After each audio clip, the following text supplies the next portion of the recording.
Entre nos cultures, nous sommes devant la salle du Rouf, comme vous pouvez le voir, et j'ai un moment d'échange avec Alexandre. Alors, on s'intéresse aujourd'hui aux écoles de forme un peu nouvelles, alors entre guillemets, parce que, par exemple, à La Rochelle, autour de La Rochelle, il y a des écoles Montessori qui sont en train de se créer ou qui sont déjà créées. C'est donc une école qui est assez ancienne, mais il y a des nouvelles formes d'écoles qui existent aussi à La Jarrie, et on a un petit moment d'échange avec Alexandre qui va se présenter.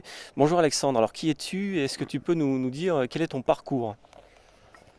Bonjour, je suis Alexandre. Je fais partie d'une équipe de fondateurs d'une école démocratique qui a ouvert à La Jarrie en septembre 2018. Euh, J'étais enseignant, j'étais professeur des écoles pendant 6 ans en Seine-Saint-Denis.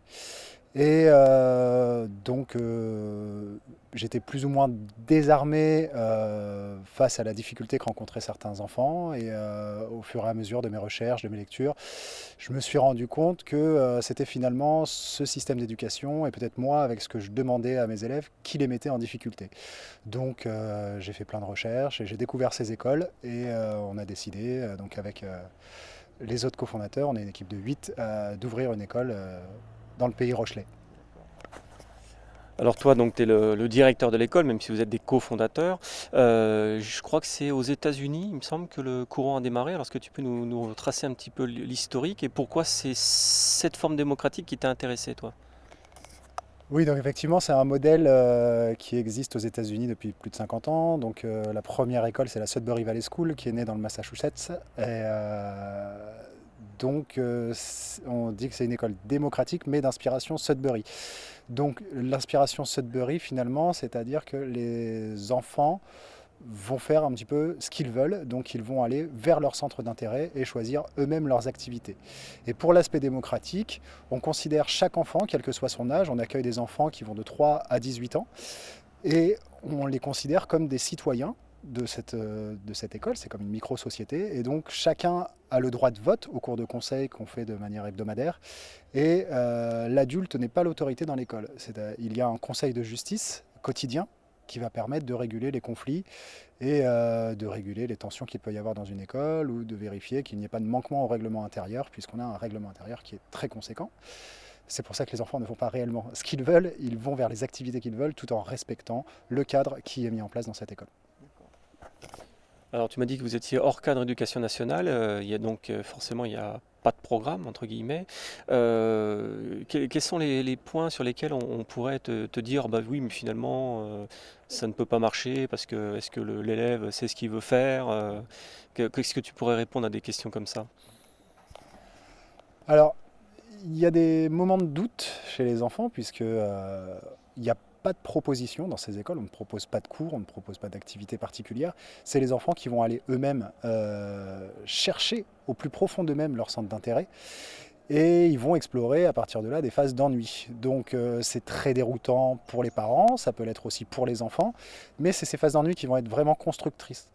Et à partir de là, ils vont se découvrir eux-mêmes, observer ce qui se passe autour d'eux, évoluer au sein de cet environnement qui leur est proposé. Donc nous, on a un environnement qu'on veut le plus riche possible, donc avec un grand espace extérieur, des salles à thème, donc une salle de musique, une salle d'art, une salle de projet donc qui est dédiée avec des ordinateurs, des manuels pour vraiment faire des recherches, une salle informatique, une grande cuisine dans laquelle ils peuvent explorer aussi donc, le monde de la cuisine. Euh, donc voilà, à travers cet environnement, ils vont aller vers des centres d'intérêt on propose aussi, si jamais la ressource n'est pas disponible au sein de l'école, euh, d'apporter en faisant intervenir des personnes extérieures, des sympathisants au projet, de leur amener les compétences que nous, en tant que fondateurs, nous n'avons pas dans l'école. Alors pour terminer, parce que là, il va y avoir ce soir, tu vas nous expliquer, un rendez-vous. Si vous voulez vous renseigner sur l'école, c'est possible, très régulièrement. Tu peux nous dire où est-ce qu'on peut trouver des renseignements sur cette école, combien actuellement vous avez d'élèves, quelle capacité vous avez, et puis voilà ce qui va se passer ce soir.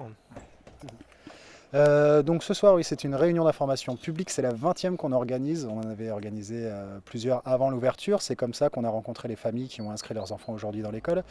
On a 30 enfants qui sont inscrits actuellement dans l'école et on a une capacité d'accueil de 49 personnes, adultes compris. Donc c'est-à-dire qu'on est plus ou moins 8 adultes au maximum, donc on peut accueillir encore une petite dizaine d'enfants.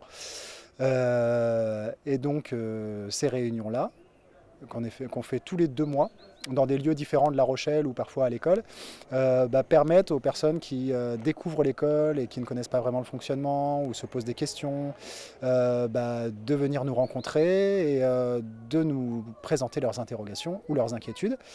Ça nous permet aussi de nous faire connaître, puisque comme tu disais tout à l'heure, on est une école privée hors contrat, donc on n'a aucune subvention de la part de l'État.